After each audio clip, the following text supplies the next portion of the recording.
Hello and welcome to Art Rhode Island. I'm Martina Windels. The topic of today's conversation is public art, and joining me here in the studio are Elizabeth Keithline from RISCA, the Rhode Island State Council on the Arts, where she's been managing public art and grants to organizations since 2008.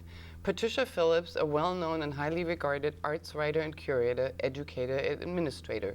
She's the Associate Provost for Academic Affairs at the Rhode Island School of Design. And Barnaby Evans, the creator of Waterfire, an ongoing public installation in the city of Providence. Barnaby Evans is one of the artists included in Network's 2011. Welcome and thank you all for joining us here today. Let's just dive right in and start with a question. What is public art? Well, Martina, you know, I've worked in public art in various arenas for a long time, and I think the first thing to acknowledge is how different privately funded public art is from public art. The Rhode Island State Council on the Arts very much views public art as an opportunity to engage communities.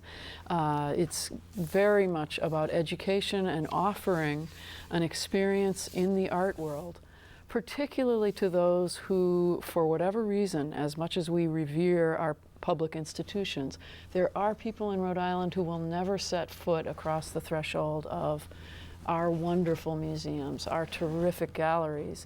And public art is for them.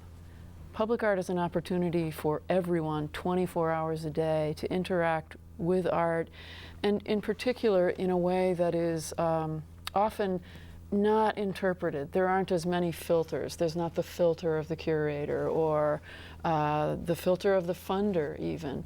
Through the Rhode Island State Council on the Arts, our public art projects are selected by panels of Rhode Islanders who view many applications online and go through quite a rigorous process of selection. And then that work goes out to the public to be judged by them.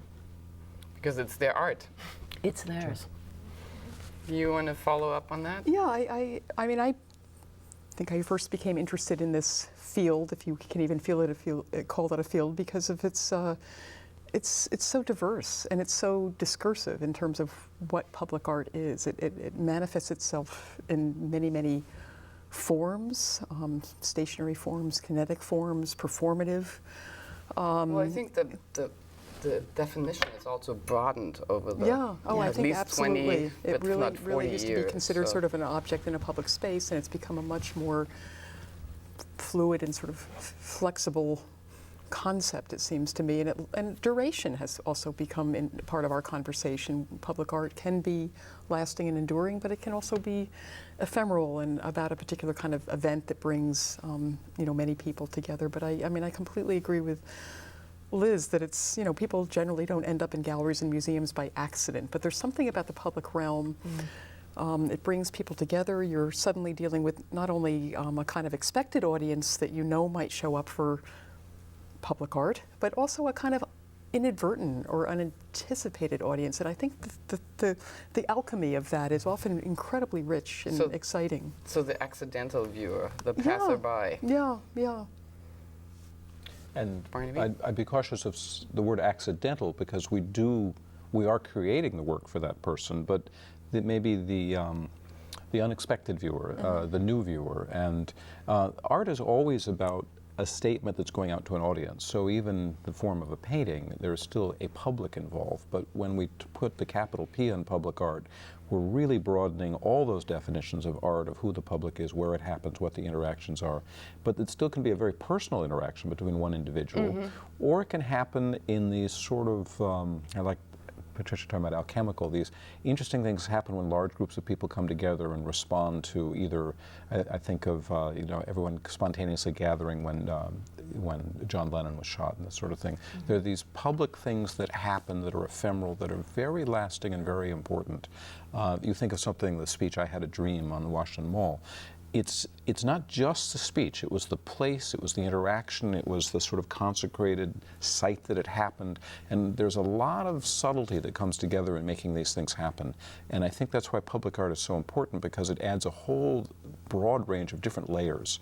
Suddenly, if it's in the street and people own it, it's theirs, and it makes clear that the art's there. And I think the controversy we often see with public art is an inadvertent admission of the importance the community really places on art, because they suddenly, it matters to people. It's not just about, do my taxpayers' dollars spend it?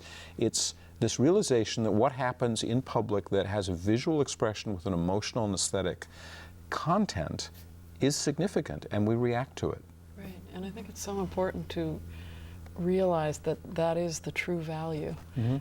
Some of the administrators that I admire the most, Will Wilkins from Real Artways, who's done multiple public art projects over many, many years. The folks at Creative Time, Ann Pasternak and Nato Thompson, never back down and say, oh gosh, I'm really sorry about that public art. What they do is they use this engagement to, first of all, as you're saying, reflect back on the fact that aren't we lucky that we can engage around this topic, and that people take ownership of their community. This conversation itself is the point. That's what we would most hope to happen when any artist puts a work out in the world, that it starts people thinking, reacting. That's right. Discussing, comparing. Yeah. So, starting a conversation. And using those opportunities for education. Because frankly, all art, there is always that opportunity for engagement, and that's its true value. So, and that's a big buzzword too, community engagement, feels like there's this driving towards that with a lot of public art. So. Yeah, and in coming here today and thinking about, what we would say to each other about the topic, that is clearly a big piece of it, that you almost want to ask yourself, is the work different because it's cited at XYZ? Sarah's famous controversy, or The Bean in Chicago. Are we actually giving a different message because it's a different point of engagement than the Sarahs that you see in museums or something like that? So yeah, I think invariably wherever work exists, and again, whether it's more long-lived or ephemeral, there are always a set of complex conditions, and as Richard Andrews said years ago, there are sort of the hard facts of sight, those things that are sort of tangible and highly observable, and then there are the soft facts of sight that are more ineffable but very, very powerful and often very evocative. And I think that's tremendously interesting. I mean, one of the reasons I first came to this thinking about public art because of my deep interest in art, but I also started to develop this deep interest in the public realm, and what do we mean by public? And I still feel that this is a driving question for me, and an area of kind of endless curiosity. What do we mean by the public realm? What is that kind of exchange, that kind of transaction, which I almost think is maybe more interesting and more precise than engagement, which has become kind of a little benign sounding, but that sense of a transactional potential that happens with art as a prompt or a catalyst, and I also think it's great when art is disquieting, and we shouldn't fear controversy, and I think we're all agreeing that, and I know that that's kind of like the worst thing that some people think can happen. You don't want to put anything controversial. The public is controversial. And it should be. It is. In other words, there should be a dialogue. It's a conflicted space, and that's what's really exciting. That's where democracy is constantly shaped and reshaped, and we should embrace this, and art can be such a great part of that. Can I just say one thing as a state employee to respond to that? Is, often I'm working on campuses. We do a lot at URI. They're just the most amazingly terrific partner. And when I run into college kids, I'm thinking to myself, this is for them. Or, even within our own office, there's gender diversity, there's racial diversity, and I run lots of citizens through my mind when I think about selection, and that's something we try to engage panels on. In other words, back to your question, who is the public? Who's public? It's a really, there's sort of, it's subtly very evocative. Communities and their publics, and it's the recognition of that, those ever-changing and diverse things that suddenly putting it out of a museum helps engender that broader conversation. Right, and I think, in reference to, of course, Waterfire is, you show up there and everybody's there. It's for everyone. They're really all there. So that's a great example of, true public engagement. Well, there's another aspect, if we talk about Waterfire, where it's also, we think of the public who is there as physically part of the artwork itself. So there's this sense of public ritual and public engagement where we have volunteers who are performing on the central stage, and that sense of that really the canvas that we're working with is not so much bronze or something physical, but it's about that social engagement that happens with all those publics there. I think we have a. I'm sorry. Oh, just one quick thing, because I just thought it was such a great point you made, Barnaby, that, I think that's another sort of expanding idea about public art, is that, we're not just now talking about audience, and we're not even talking about participants, but we're also often talking about collaborators or co-compatriots, and that has actually been a very, and it's, ties in with the theorization of a sort of relational aesthetics that, is sort of in vogue right now. But that's a very interesting piece of this conversation, I think, is we are not talking about a passive public. I don't think we ever were, but. We have a tape of Waterfire, and let's take a look at it and then continue the conversation after this. We see this little clip. We use Waterfire as a matrix for the urban experience to add so many different things in it. Everyone who comes to Waterfire is part of the artwork itself. Over 10 million people have come seeing Waterfire in the last 15 years. I would love to try some totally different things. At the same time, I've put so much effort into Waterfire, I'd like to get it stable on its feet and to still express that quirky, wonderful quality that I've always loved about Providence ever since I came here. In every Waterfire, I can always take a moment to find a quiet place, to just sit and to take in the music and watch people's faces and see the firelight making everyone look beautiful and together, and the city looking spiritual and almost sanctified. It gives me a deep, deep sense of connection and accomplishment and grace. There you have it. But I do think, in a public space, our community is those of us gathered together for a committed purpose of living together as a neighborhood, as a community. And art's a part of that dialogue. Art is part of bringing all those elements that make us human to the surface where we can interact with each other in a constructive way. The conversation. And then, of course, there's the economic driver, which Waterfire most certainly is. I was reading yesterday about Christo's latest project. He's finally gotten one of the green lights he'll need to do the cloth over the river. It's anticipated that it will generate $121 million of economic activity. I mean, that's sort of inarguably wonderful. The Bean in Chicago, again, is a great example. Olafur Eliasson's Waterfalls in New York brought in $8 billion. Those numbers are just astonishing, and it really makes me feel that for the last 10 years, the public has been coming to a real appreciation for what public art can do. As opposed to any other sector in the art world.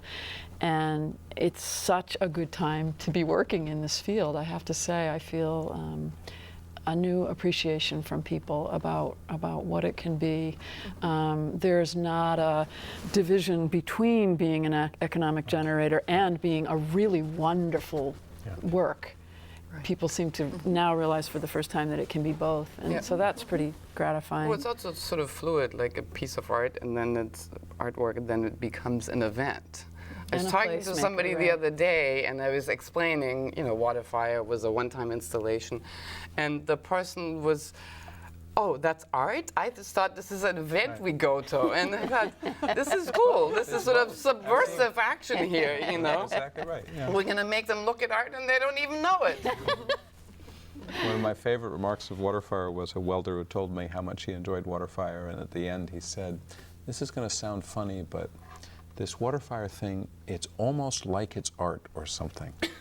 And I just love that because he recognized it brought his family together, it connected him with music and place and people. And if we can do that through the arts, that's a wonderful thing for any community and for any group of communities. Well, it changes the landscape too. Mm-hmm.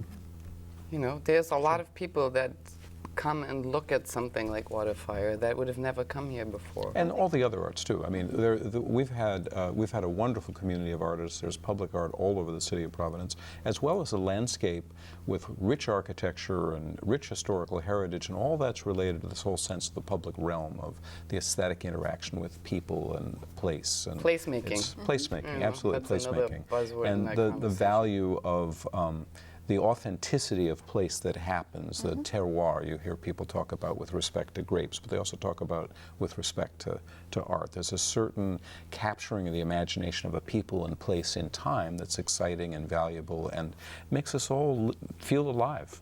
I think that, yeah, and I think there is almost a sort of dialectic with public art, that we can have this very deep and considered focus on the work itself, but invariably there has to be this other sort of more expansive sort of engagement of the context and, you know, the city, the space, the community. And I think that that's a very, again, something very, very generative and very powerful with public art, and because it is looking at the public realm, and it's looking at what it means to share something in common with other people, and that's a really important emotional and psychological value, but it's a very important sort of philosophical and political idea as well. And I think those things are really great. And the thing is about the field, and I mean, I think just these few moments are representing it because it is so diverse and discursive. It's a wonderful arena for experimentation too. And there's a lot of, I think there's generally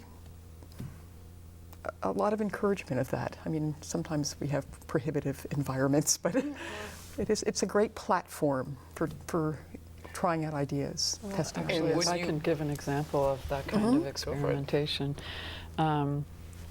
I'm sure most Rhode Islanders remember when Michael Townsend was arrested after living secretly in the Providence Place Mall for 4 years. Just about 6 months before that time, there had been an incident in Massachusetts where some college students had placed televisions on highways advertising MTV, and that was sort of a public art happening that really unfortunately generated a lot of uproar in Massachusetts. It was really unfortunate. Those two happenings were both experimental. The fascinating thing about Rhode Island is the minute Michael, got sprung and started talking to Greg Smith from the Journal, everybody in Rhode Island went, "Oh, that's so cool!" Like everybody got it. Yeah, That's the thing about Rhode Island. You talk about terroir. It really is possible here, I think, more than maybe many other places in the United States to come through some sort of subversive action and have people appreciate it. I mean, that is really right back to our founding. And so again, it's quite a wonderful place to work. And I think the other thing from a state employee perspective, and I want to acknowledge that this is an environment that's statewide, not just in Providence. We have an amazing amount of talent here, statewide. And as a state employee, it's so wonderful to participate in that and to think about what the possibilities of that are, getting back to even, the architecture that's here, the incredible historic buildings. And I think that art that gets created here also is, as you were saying, always responding to that. Out of its environment. Yeah. What are the considerations for an artist working in the public realm that may be different than somebody working in the studio? That's a really good question. Again, it's important to differentiate the state's public art process from the many other, public art entities that exist in Rhode Island and that happen here. You know, Wind Sea Sky, a temporary public art project that happened in Newport, where artists are only, well, I shouldn't say only, because when you're putting up work in a hurricane, it is a significant activity, but they're putting work up for a shorter amount of time. That's a very, very different thing. You know, Providence Art Windows, where you're doing something inside a building that can be seen outside, but it's really theatrical. It's only happening on that one plane. You're on the street and the work is behind a window. The state's process is one that is completely panel driven. By law, the 1% for Art program puts 1% of any state building budget aside for public art that will engage viewers when they are in those buildings. We have a very prescribed process that involves always 5 panelists. Someone who will be working in the building, someone from the architect's office, 2 artists, and a community member. And I view the word artist very broadly and do often try to engage a curator as one of the artists. That's just something that I find has been a successful formula for us. So all of those panelists meet for a site visit. People that are engaged in this process think very deeply about the appropriateness. Everybody in public art understands that site is everything. You can have a really, really wonderful piece and try to put it in a place that's not appropriate, and you know it will fail. So that first meeting is incredibly important. That's from the administrator's point of view, though. Right. But let's talk about the artist's point of view, because that must also be a very different approach, because you're going to make something that you're putting out there that engages the public in a very different way. So there are other very different considerations. Absolutely. I think for artists to work vigorously in the public realm, I mean, I think they do have to truly embrace this notion of context in all of its complexity, and knowing that some of aspects of context are, again, stable and identifiable, and other aspects are very dynamic and unpredictable. And I think you also have to be able to adjust and embrace the vagaries that happen in public space. You know, that you're not working within a kind of controlled environment. It's and actually to be able to kind of incorporate that into your work and see that as part of the potential of the work, rather than as something that might kind of disrupt or interfere or take away from the work. I think those are the works that invariably are much more successful. It is one of the most, probably one of the most democratic art forms in that way. Yeah, you know? I mean, I've written a few times about the work of Krzysztof Wojcicko, who's often done these, often a very dramatic projection on a building, just sometimes for just one evening, and there are a tremendous number of unpredictable occurrences that happen with that. Yeah. It's collaborative. In closing, I'd like to give everybody the opportunity to tell us, why do you care about public art, and why should the public care about its art? And we'll start with Liz and just walk down. I think public art is, as you say, amazingly democratic. It belongs to all of us, and in that sense, our lens onto it, changes, and the fact that everyone is allowed to interpret it in their own way is very important.